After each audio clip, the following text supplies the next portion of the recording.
if I told you that Michael Myers wasn't all that interested in Laurie at all? What if I told you that Annie was his target? Who'd you talking about? Bear with me, this might take a while.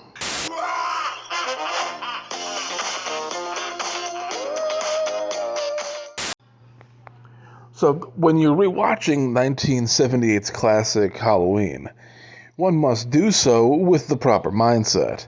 The story was intended to be a single film only. John and Deborah had this vision of a babysitter murderer, and it was supposed to be one film. When the original film was made, there was no sibling connection between Michael and Laurie. There was never supposed to be a connection at all. It's just like Star Wars, George Lucas had intended on making Luke and Leia siblings. The sibling element was introduced in Halloween 2 because the film lacked a genuine story. The sequels were cash grabs. They exist for profit. And I think Halloween 2 is an abomination and a horrible movie. The original, however, was a work of art. So, for the purposes of this video, we're going to be taking a look at part 1 as if it exists independently. Well, we're waiting. We are introduced to Laurie Strode as she is on her way to school. She has to stop at the Myers house to place a key underneath the welcome mat. This was normal back in the good old days where everyone felt safe. Pepperidge Farm remembers. We know something that she doesn't. Michael is in his childhood home looking out the window as Laurie places the key. He sees Laurie for the first time. It's a popular theory that this is the moment he becomes obsessed with Laurie, but I beg to differ. I don't think Michael was obsessed with Laurie at all. Yay! I'm sure you already know that John Carpenter wrote the theme for Halloween, but did you also know that he wrote the song that Laurie is singing right here as she is walking away from Michael?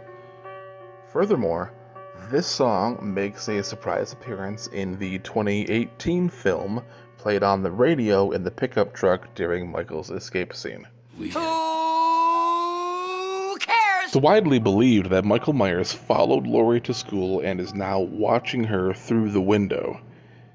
There's one problem with this theory. We don't know if Michael is looking at her or anyone in particular. He is looking in the general direction of the school, but we can't tell who he's looking at. Maybe he's just admiring that gorgeous lawn. All I know for sure is it is impossible to see into a classroom from across the street. Trust me, I've tried. Just kidding. Here we see Laurie, Annie, and Linda on their way home from school. At this point in his adventure, Michael would have already stolen Judith's headstone. We're not sure when he took it, but we're moments away from Loomis and the graveyard keeper discovering that it's missing. My guess is that he stole it under the cover of night, and it's in the back of the station wagon. He's just driving around with it back there. He's hanging on to it until later, for a special occasion. Let me know what you guys think down in the comments. Anyway, here comes Michael. All is fine up until Annie shouts, "Hey, jerk! Speed kills!" "Girl, you done pissed off the boogeyman. Yo ass is grass." Let's jump forward a minute. Mere seconds after Linda separates from the group, Laurie sees Michael peeking around the bushes. Laurie and Annie are still in front of Linda's home, and Michael is in front of the next house over. It's not a very far distance at all, and Laurie looks right at him. He doesn't flinch. At this moment, Michael is focused on Annie. He conveniently dips behind the bushes before Annie can spot him. Here we see Annie entering her home next to the home with the bushes. It is my assumption that Michael has retreated back behind the homes and is presently in Annie's neighbor's backyard.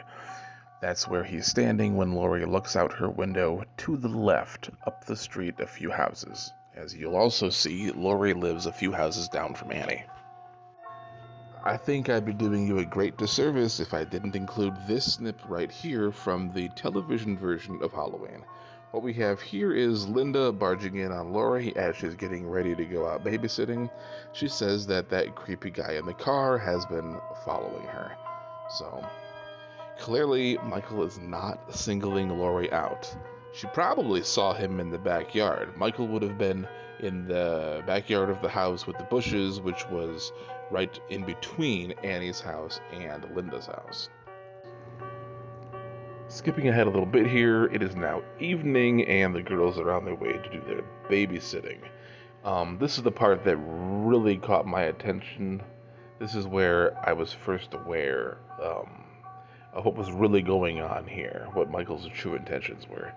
Annie pulls over to the side of the road, lets Laurie out. Laurie enters the Doyle residence, where she'll be doing her babysitting, and then Annie proceeds to pull into the Wallace residence across the street, and that is where Michael focuses. As we can see here, all of his attention is on her.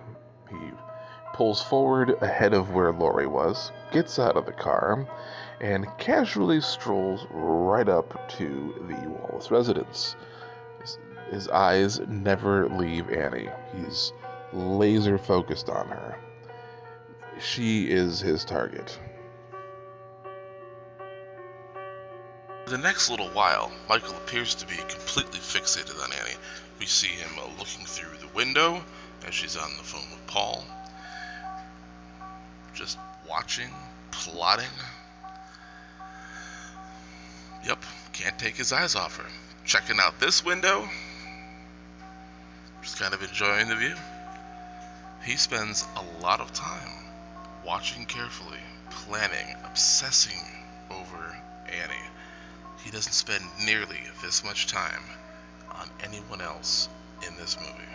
I suppose it's worth pointing out that Michael hasn't actually killed yet. I mean, he killed the mechanic out of necessity because he needed to steal his outfit, and he killed the dog for safety reasons. The dog was going to rat him out.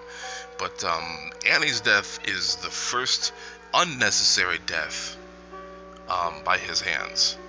This was just for fun.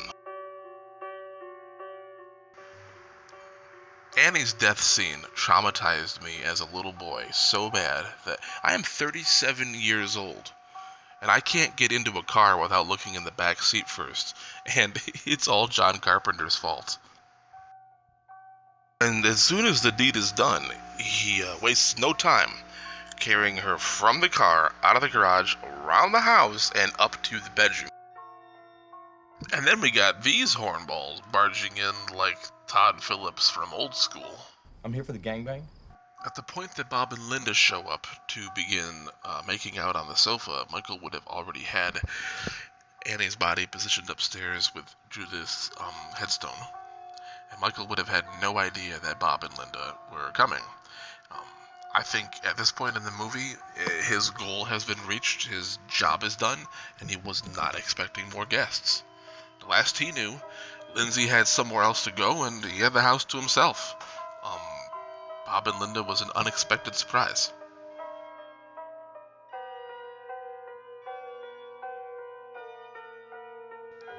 I'm of the opinion that Bob and Linda were just collateral damage. They were never part of the plan. He didn't know they were coming. They were an unexpected house guest, and he had to off them because what if they found what he was doing? So, wrong place, wrong time, nothing more. A popular fan theory proposes that Michael is flicking the lights on and off to get Laurie's attention so that she will exit the home and walk across the street to find the bodies, as if this display of carnage was intended to be for her, like a psycho's way of giving a girl flowers. The problem with this theory is that Michael would have no idea that Laurie noticed the lights. I don't think he was flicking the lights on and off for her. He was probably using the lights because he was trying to find something. He's in someone else's home in the middle of the night and doesn't know where things are, so... I have a hard enough time finding my stuff in my home.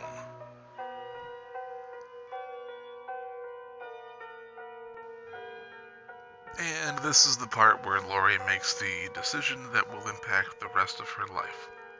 She decides to go see what's up. So she walks across the street, finds Annie's body laid out on display, then stumbles upon Bob and Linda hidden out of view.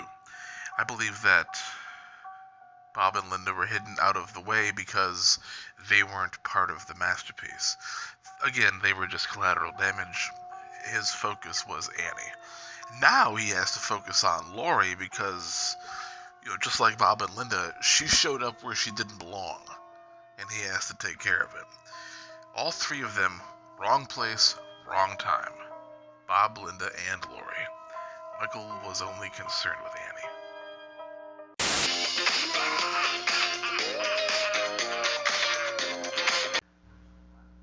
Hey, do me a favor, don't bust my balls too much down in the comments. This is my first serious YouTube video, so thanks for watching.